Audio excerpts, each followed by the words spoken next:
North Africa, 1943. British intelligence officers entered a captured German command post outside Tunis. Among the scattered documents and overturned furniture, they found something unexpected, a thick folder marked Streng Geheim, top secret. Inside, page after page of handwritten notes, technical drawings and calculations, all focused on a single subject, the British 25-pounder field gun. The German officer who'd kept these records had measured everything: rate of fire observations from 17 separate engagements, estimated crew sizes, trajectory calculations, range measurements taken under fire. At the bottom of one page, a single line in neat German script: impossible performance. Investigate automated loading mechanism. There was no automated loading mechanism. Every shell was rammed by hand. Every round was aimed by human crews working leather-lined sights. Yet German forces across North Africa had convinced themselves otherwise. When prisoners were questioned, dozens repeated the same claim: 8 rounds per minute, sometimes more. No crew could sustain that pace manually. The weapon had to be automatic. They were wrong.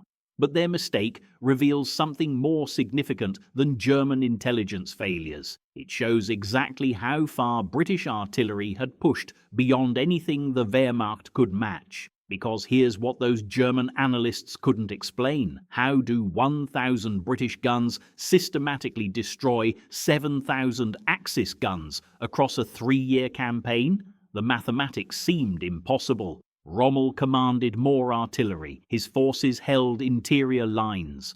German industry produced excellent guns. The 105mm Lefh-18 was a capable, well-designed weapon, yet British gunners consistently outranged, outfired, and outmaneuvered their opponents. At El Alamein in October 1942, over 800 British guns fired 500,000 shells in the opening night. Axis batteries ran dry within 48 hours. Some German positions simply ceased to exist under the bombardment. Rommel himself documented the problem in letters to his wife Lucy. April 1941, during the siege of Tobruk.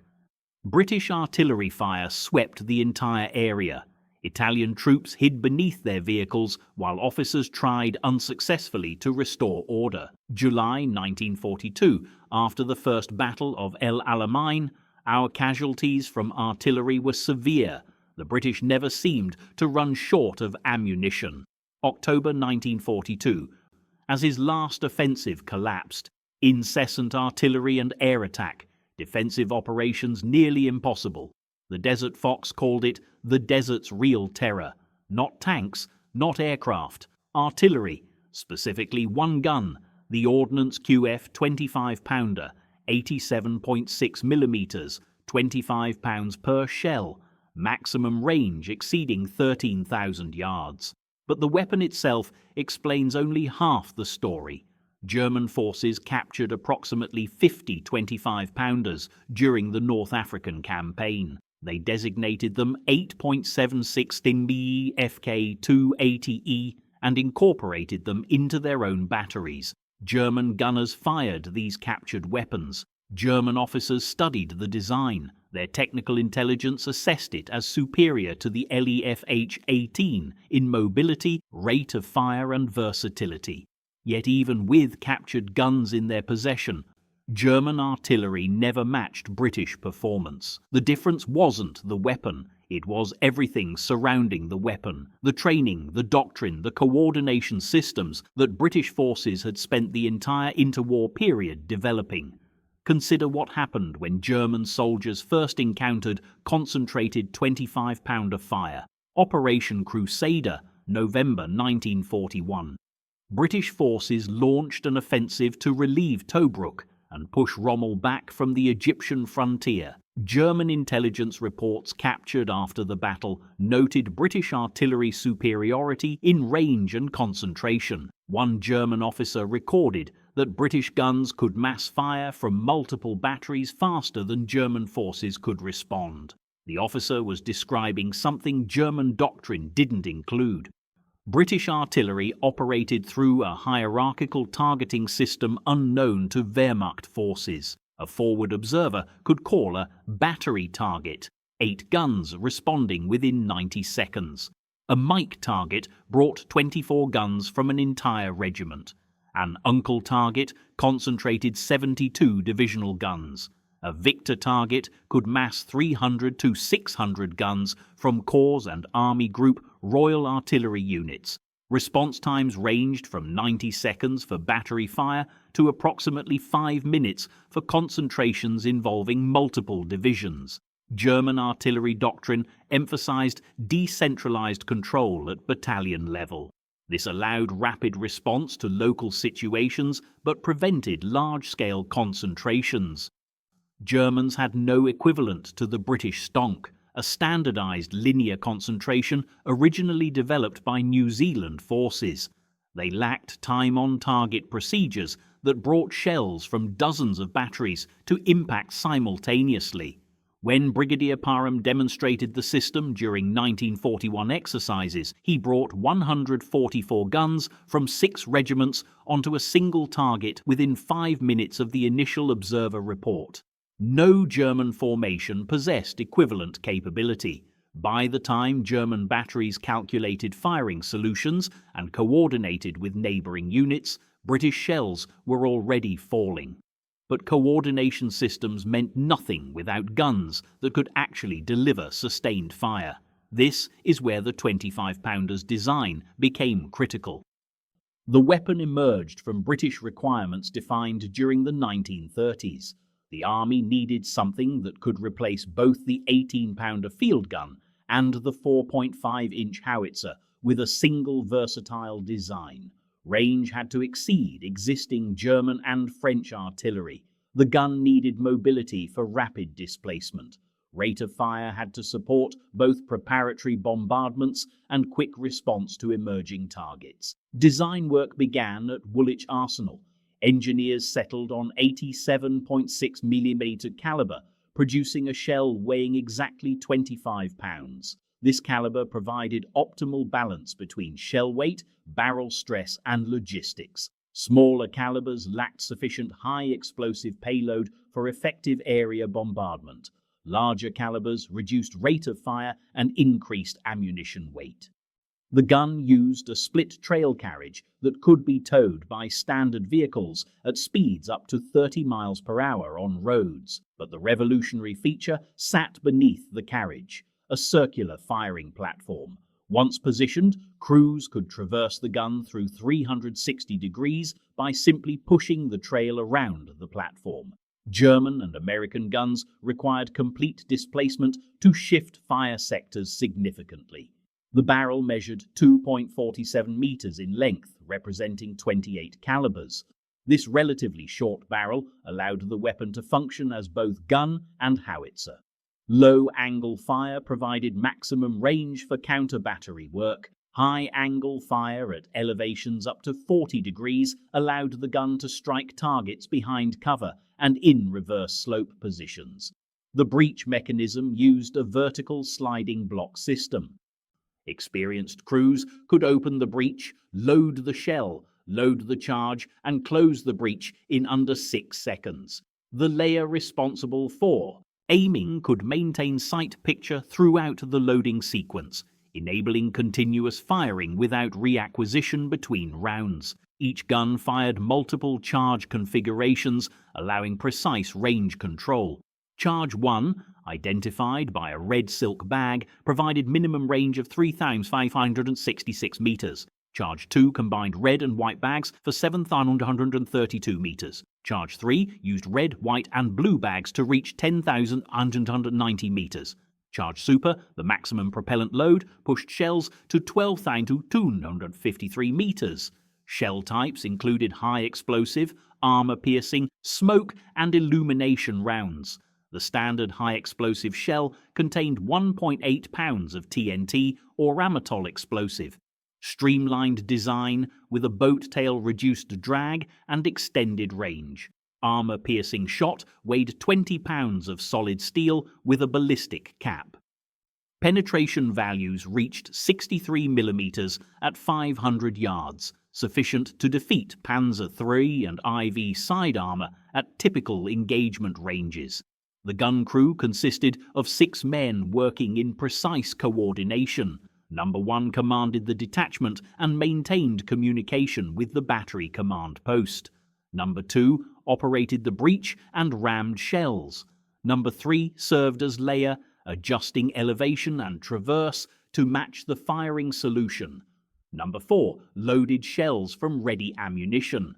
Numbers 5 and 6 handled ammunition from the limber and prepared fuses.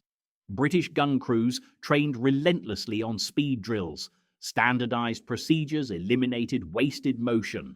Each crew member knew precisely where to position themselves, which tasks to perform, and how to respond to different fire missions. Well-trained crews achieved sustained rates exceeding 6 rounds per minute. Exceptional crews, like those in the 4th Royal Horse Artillery, demonstrated burst fire of 17 rounds in a single minute. That's the rate German soldiers observed. That's what convinced them the weapon must be automatic, because their own guns couldn't match it. The German 105mm Lefh-18 represented their standard field howitzer, caliber of 105mm, shell weight of 14.81 kilograms, maximum range of 10,775 meters with standard ammunition, rate of fire between 4 and 6 rounds per minute, total gun weight of 1,985 kilograms. British 25-pounders exceeded German performance in every critical area. Maximum range of 12,253 meters outreached the German howitzer by over 1,500 meters. Muzzle velocity of 532 meters per second exceeded German velocity by 62 meters per second. Gun weight of only 1,633 kilograms made the 25-pounder 352 kilograms lighter despite comparable firepower. This numerical advantage translated directly into battlefield effectiveness. German batteries trying to suppress British positions found themselves outranged by artillery they couldn't see. British forward observers could call fire from guns positioned safely beyond German counter-battery range. When German artillery did return fire, British guns simply displaced to new positions and resumed firing within minutes. The 25-pounder's circular firing platform allowed full 360 traverse without moving the entire weapon. German guns required complete repositioning for major changes in direction. British batteries could engage targets across multiple sectors without displacement. German batteries had to choose their fire sectors carefully because changing direction meant hitching up, moving the gun, re-leveling the trails, and re-establishing firing data. Rommel's supply situation made the artillery gap worse. North Africa sat at the end of an impossibly long logistics chain. Supplies arrived at Tripoli or Benghazi, then traveled 1,300 kilometers across coastal roads to forward positions. British submarines and aircraft attacked supply convoys crossing the Mediterranean. Even when ships arrived safely, trucks and railways struggled to move ammunition forward fast enough to sustain operations. By El Alamein in October 1942, ammunition stocks in some German artillery batteries had reduced to only a handful of rounds per gun. British guns fired several hundred rounds per gun during the opening barrage alone. The Axis fired 450 tons of ammunition daily during the El Alamein battle. They received only 190 tons per day. The mathematics was simple and fatal. German artillery consumed ammunition faster than supply lines could replace it. When the British offensive began on October 23rd, German guns had insufficient shells to conduct effective counter-battery fire or support defensive positions. Some batteries ran completely dry within 48 hours. General von Thoma, commanding the Africa Corps, reported his artillery was effectively silenced by supply shortages during critical phases of the battle. The final signal from General Ritter von Thoma before surrender stated simply, Ammunition shot off, arms and equipment destroyed. British artillery entered North African service during 1940 and 1941, initially in small numbers, supplementing older 18-pounders. By the Siege of Tobruk in April 1941, the garrison included 48 25-pounders among its artillery complement. German forces attempting to storm the fortress encountered devastating fire that broke up attack formations. Australian gunners distinguished themselves throughout the siege. The 9th Australian Divisional Artillery repulsed multiple German attacks between April and November 1941. Australian crews achieved first-round hit rates exceeding 80% at ranges over 8,000 yards. When German forces penetrated the outer defences on April 14, 1941, the 1st Regiment Royal Horse Artillery concentrated fire that forced Panzer Regiment 5 to veer away from their attack axis, losing 17 tanks to combined artillery and anti-tank fire. The First Battle of El Alamein in July 1942 demonstrated both British artillery strength and the vulnerability of forces lacking adequate fire support. 18th Indian Infantry Brigade defended Deir el-Shein on July 1st with 23 25-pounder gun howitzers. Afrika Korps attacked with overwhelming tank strength.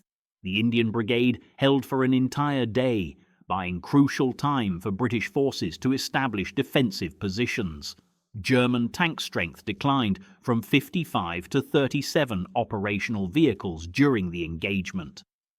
British artillery fire accounted for several tank kills and inflicted significant casualties on supporting infantry. South African artillery played a decisive role during the July fighting. The 1st Field Regiment, Cape Field Artillery, deployed 3 batteries equipped with 25-pounders. During one critical day, these 3 batteries alone fired over 9,000 shells to break up German attacks. The sheer volume of fire prevented German forces from concentrating for breakthrough attempts. South African gunners maintained this rate despite temperatures exceeding 40 degrees Celsius and constant enemy counter-battery fire. Captured German documents from July 1942 noted that South African batteries responded to calls for fire faster than British batteries in some sectors. The Germans also noted that South African forward observers showed particular skill in adjusting fire onto targets partially concealed by terrain or smoke. Alamein in late August and early September 1942 proved Rommel could no longer achieve breakthrough against properly supported British positions. Brigadier Weir assembled 7 field regiments and 2 medium regiments to defend the Alamein Ridge. When German 15th Panzer Division attacked on August 31st, they encountered artillery concentration that forced tanks back into soft sand, where they became vulnerable to air attack. British artillery fired throughout the night whenever ammunition stocks permitted. German attacks failed to penetrate British lines. British casualties at Alamein totaled 1,640 men, 68 tanks, and 18 anti-tank guns. Significantly, British forces lost 0 field artillery pieces during the battle. German and Italian losses approached 4,500 casualties. The Afrika Korps War Diary recorded that artillery fire prevented effective concentration for renewed attacks. The Second Battle of El Alamein, beginning October 23, 1942, showcased British artillery dominance at unprecedented scale. General Bernard Montgomery assembled between 800 and 900 field guns. This concentration represented the largest artillery force yet assembled in the Desert Campaign. Supporting these guns were sufficient ammunition stocks to sustain intense bombardment for multiple days. At 21:40 hours on October 23rd, the barrage began. 882 field guns opened fire simultaneously across a 40-mile front. The sound was audible in Alexandria, over 60 miles away. German and Italian positions disappeared beneath clouds of smoke and dust as high explosive shells detonated at rates exceeding 5 rounds per gun per minute. For the first 20 minutes, every gun fired at maximum rate. The opening barrage consumed approximately 500,000 shells before dawn on October 24th. This expenditure exceeded total German ammunition reserves in North Africa. Axis artillery could not respond effectively. Most German batteries had fewer than 5 rounds per gun available. German soldiers who survived the barrage described apocalyptic conditions. One prisoner reported that his unit's position simply ceased to exist. Trenches collapsed, communication wires severed, half his company died without ever seeing an enemy soldier. Another prisoner stated he had fought on the Eastern Front and believed Russian artillery was the worst he would experience. Alamein was worse. The British never stopped firing.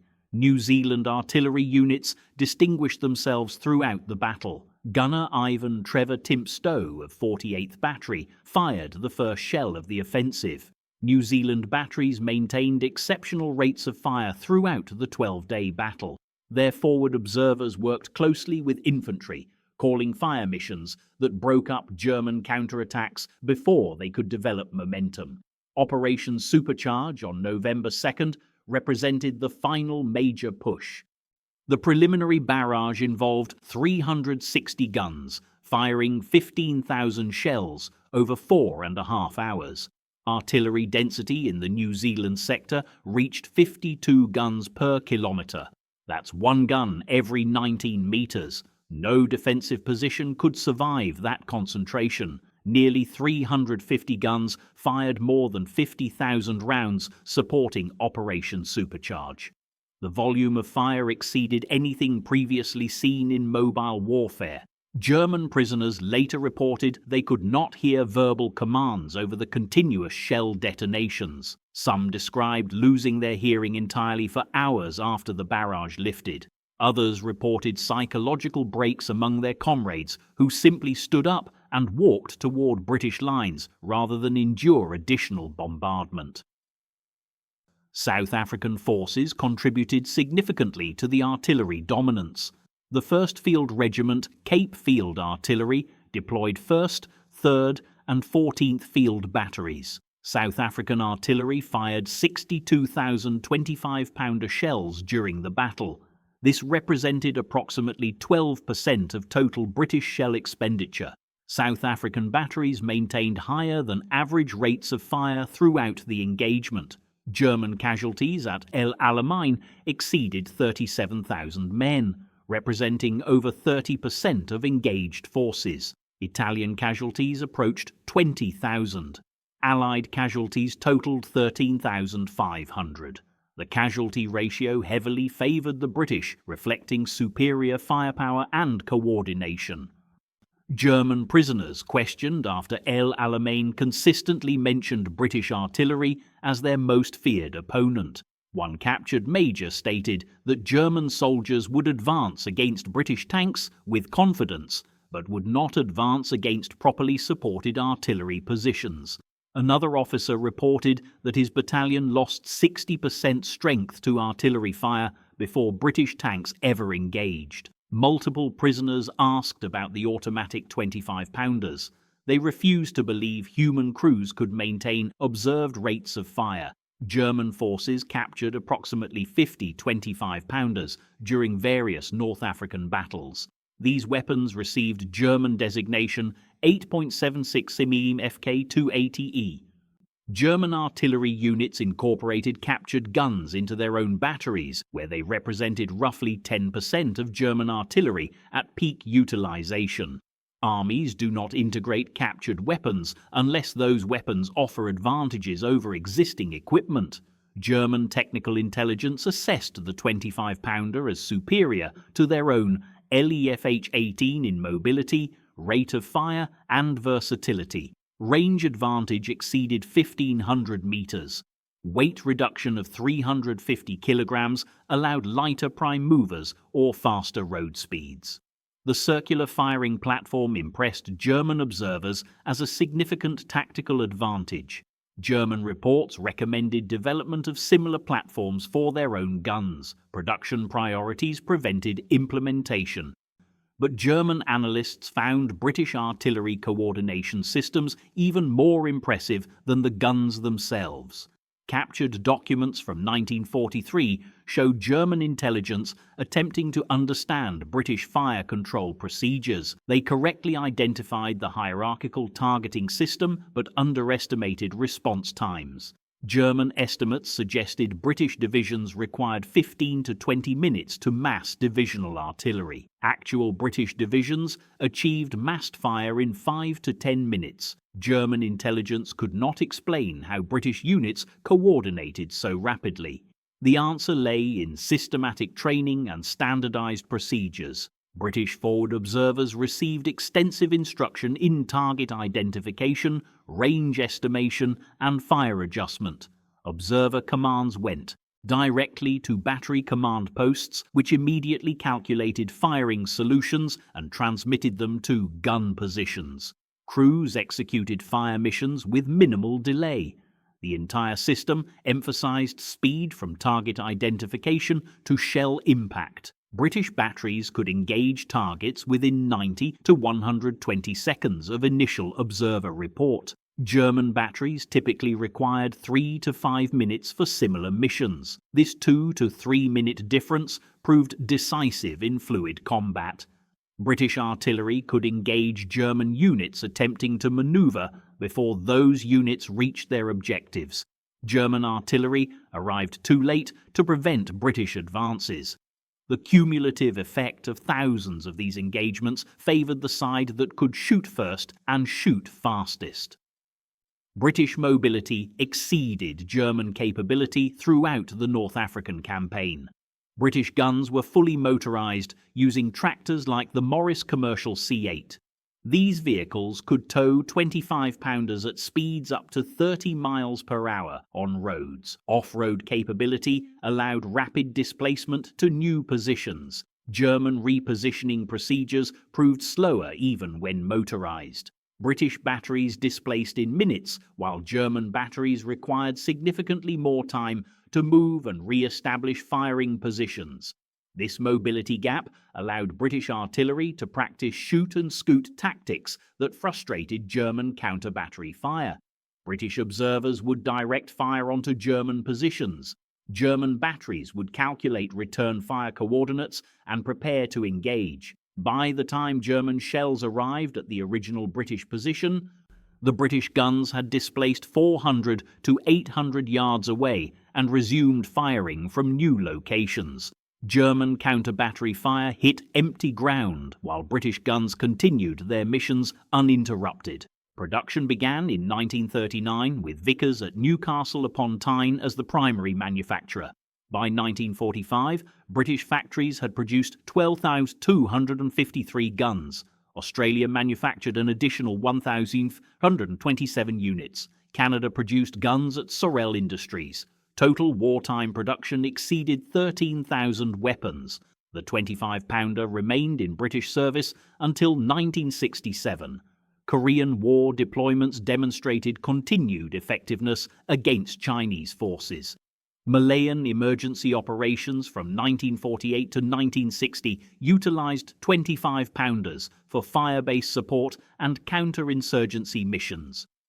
Various colonial and post-colonial conflicts saw the gun in action through the 1950s and early 60s. Several nations continued operating 25-pounders long after Britain retired them. Ireland became the last Western nation to retire the type in 2007. The longevity demonstrated sound fundamental design that remained viable decades after introduction. Post-war analysis rated the 25-pounder as one of the outstanding artillery pieces of the Second World War. Range and rate of fire exceeded most contemporary weapons. Mobility and versatility allowed the gun to serve effectively from North Africa through Northwest Europe.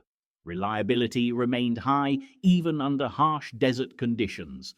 German post-war assessments consistently praised British artillery. Multiple former Wehrmacht officers stated that British artillery represented the most professional arm they encountered. The coordination and concentration capabilities impressed German professionals who recognized superior doctrine and training when they faced it. Remember that German officers' secret folder found in Tunisia, pages of calculations trying to understand how British guns achieved impossible performance. The measurements were accurate, the observations were correct, only the conclusion was wrong. There was no automatic loading mechanism, there was no secret technology, just six-man crews working in perfect synchronization, just forward observers who could call fire and receive shells within 90 seconds. Just a gun designed to be fired rapidly and accurately by humans who trained until every movement became instinctive. The German officer who kept those notes understood he'd faced something his own forces couldn't match. He documented it carefully, precisely, professionally. Then British forces overran his position, and he never got to file his report. But his careful observations tell us everything we need to know. The enemy studied it. The enemy copied it. The enemy feared it more than any other weapon in the desert. That's validation no propaganda could ever provide. That's respect earned the hardest way possible, across 3 years of combat, in the one place where nothing matters except what works.